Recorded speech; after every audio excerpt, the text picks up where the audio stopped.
Eyeballs நேயர்களுக்கு வணக்கம். நம்ம கடந்த பல எபிசோட்ஸாக கிரகங்களே கோவில்களே அப்படின்ற தலைப்பின் கீழே தொடர்ந்து நிறைய வீடியோக்களை பார்த்துட்டு வரோம். அந்த வகையில் இன்னைக்கு ஒரே வீடியோவில் 2 கோவிலை பற்றி பார்ப்போம். இது 2 கோவிலும் ரொம்ப அற்புதமான கோவில்.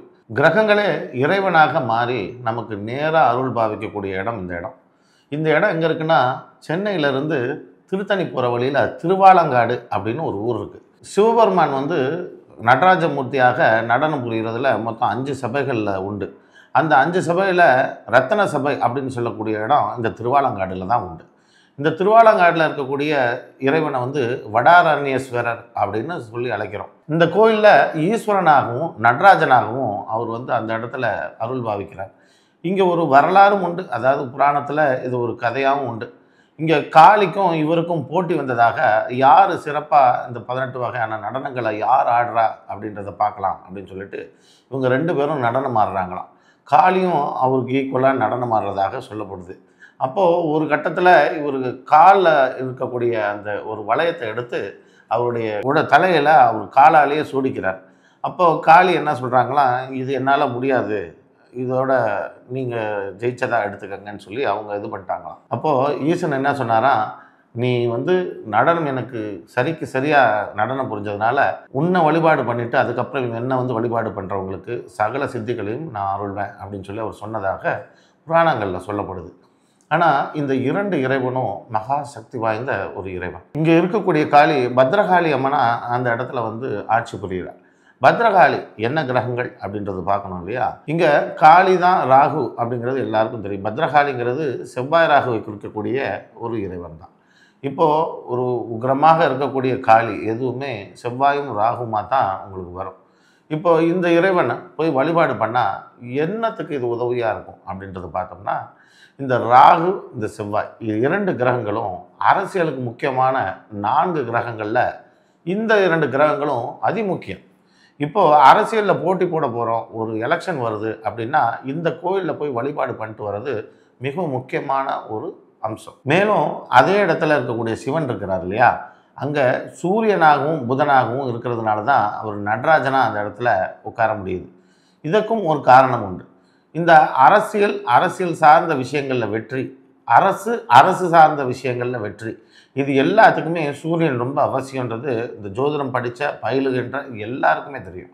இப்போது காளி என்ற கோயிலில் செவ்வாயும் ராகும் இருக்குது, இந்த இடத்துல சூரியனும் புதனும் இருக்குது. ஆக இன்னும் ஒரே ஒரு கிரகம் தான் பாக்கி அரசியலுக்கு. இந்த கிரகங்களில் அதிமுக்கியமான கிரகங்களான இந்த கிரகங்களுடைய வலிமை அந்த ஒரே ஊரில் உண்டு. ஆந்திரா பார்டரை சேர்ந்த ஒரு அரசியல்வாதிக்கும் ஒரு பெண் அரசியல்வாதிக்கும் நான் இதே பத்ரகாளி அம்மன் கோயிலை சொல்லி அவங்கள நான் அனுப்பி வச்சுருக்கேன். அவங்க கோயில் போயிட்டு வந்த பிறகு அவங்க வெற்றி பெற்று அவங்க ஒரு பெரிய நிலையை அடைஞ்சும் அப்புறமா கொஞ்சம் இப்போ ரெஸ்ட்டில் இருக்கிறாங்க. இதுபோல் நிறைய அதிசயங்களை அந்த கோயில் செஞ்சுருக்கு. அந்த ஒருத்தரை மட்டும் இல்லை, அரசியல் சார்ந்த வெற்றி கேட்டு வந்த நிறைய பேர் அந்த கோயிலுக்கு அனுப்பியிருக்கேன். அவங்க நிச்சயம் வெற்றி வாக்கு சூடி அந்த பதவியை அனுபவிச்சாங்கன்றதும் நிஜம். இது நிறைய கோயிலை நம்ம வெறும் கோவிலாக தான் பார்க்குறோம், அதை கிரகங்களாக பார்த்து இந்த கிரகங்கள் மனிதனுக்கு என்ன செய்யும், அவருடைய ஜாதகத்தில் இந்த 2 கிரகங்கள் என்ன செய்ய போகுது, பணத்தை கொடுக்க போதா, குழந்தையை கொடுக்க போதா, தொழிலை கொடுக்க போதா, வெற்றியை கொடுக்க போதா, இன்னும் மனைவியை கொடுக்க போதா, என்னத்தை கொடுக்க போகுது, அது எதை கொடுக்க போகுதுன்றதை சரியாக பார்த்து அதற்குண்டான கோவில். அந்த செவ்வாயும் ராகுவும் இவருக்கு தொழிலை கொடுக்குறதா இருந்தால் தொழில், அரசியலை கொடுக்குறதா இருந்தால் அரசியல், வெற்றியை கொடுக்குறதா இருந்தால் வெற்றி, குழந்தை பிறப்பை கொடுக்குறதா இருந்தால் குழந்தை பிறப்பு, இப்படி எது அந்த கோயில் அவங்களுக்கு உகந்ததாக இருக்கோ அந்த கோயிலை நோக்கி இவங்க போகும் பொழுது அந்த விஷயத்தை இவங்க வெற்றிக்கனியை நிச்சயம் அடைகிறாங்க, பறிக்கிறாங்க. இதுபோல் நிறைய சம்பவங்கள் உண்டு. இந்த கோயிலுக்கு அனுப்பி வெற்றி பெற்ற இன்னொரு சாமானியருடைய கதையும் உண்டு. பெரிய பெரிய அரசியல்வாதிக்கு உண்டான கோயில்கள் தான் இதுவா அப்படின்றது உங்கள் மனசில் பதிஞ்சிடக்கூடாது. இது எல்லோருக்கும் எளியவருக்கும் பயன்படக்கூடிய கோயில் தான் இந்த கோயில். ஒரு சாதாரணமான ஒரு குடும்பத்தை சேர்ந்த 2 நபர்கள், அதாவது ஒரு ஆணும் ஒரு பெண்ணும், இவங்க 2 பேரும் காதல் பண்ணுறாங்க. ஆனால் இவங்க 2 பேரும் வெவ்வேறு இனத்தை சேர்ந்தவங்க. இதனால் அவங்க குடும்பத்தில் இது கண்டிப்பாக இது ஒத்தே வராது அப்படின்ற மாதிரியான சூழ்நிலையில் தள்ளப்பட்டுட்டாங்க. இப்போ இதில் அந்த பொண்ணு என்கிட்ட ஒரு முறை ஜாதகம் பார்க்க வந்தது. சார், இப்படியான சூழ்நிலை, நாங்கள் 2 பேரும் மேஜர் தான், நல்லா படித்து நல்ல வேலையிலையும் இருக்கிறாங்க, இப்படியான சூழ்நிலை, இப்போ எங்களுக்கு குடும்பத்தில் இது ஒத்துக்கவே மாட்டாங்க சார். நாங்கள் எங்கள் வேலையை விட்டுட்டு தான் எங்கேயாவது கண்காணாமல் ஓடி போகணும். அப்படியான சூழ்நிலையில் இருக்குது அப்படின்னோடனே, ஜாதகத்தில் பார்த்தா அப்படி அமைப்பெல்லாம் இல்லை. இது ரொம்ப சாதாரணமான விஷயமா தான் இருந்தது. இந்த கிரகங்கள் அதுக்கு வழி கொடுத்தா போதும்.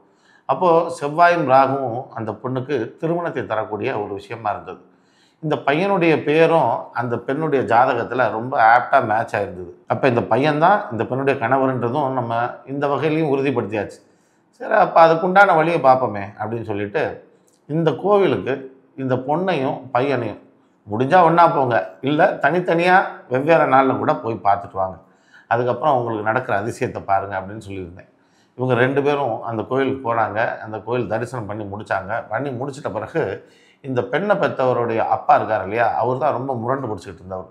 அவருக்கு வந்து பேரலிசிஸ் அட்டாக் ஆகி போச்சு. ஒரு பக்கம் வாதம் ஆகிடுச்சு. அவர் ரொம்ப சிரமத்துக்கு ஆகிட்டார். ஹாஸ்பிட்டலெல்லாம் ட்ரீட்மெண்ட் போய் ரொம்ப செலவு பண்ணிட்டுருக்குறாங்க. அப்போ இந்த பொண்ணு ஒத்தையால் கஷ்டப்பட்டுட்ருக்கு.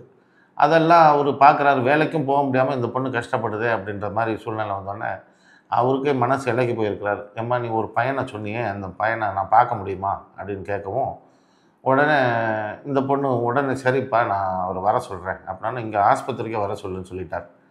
இந்த பையன்கிட்ட சொன்னது தான் தாமதம். இந்த பையன் ஆஸ்பத்திரியில் போய் அங்கேயே வழியாக கிடக்க ஆரம்பிச்சிட்டார். அவரும் உதவி செய்ய ஆரம்பிச்சிட்டார்.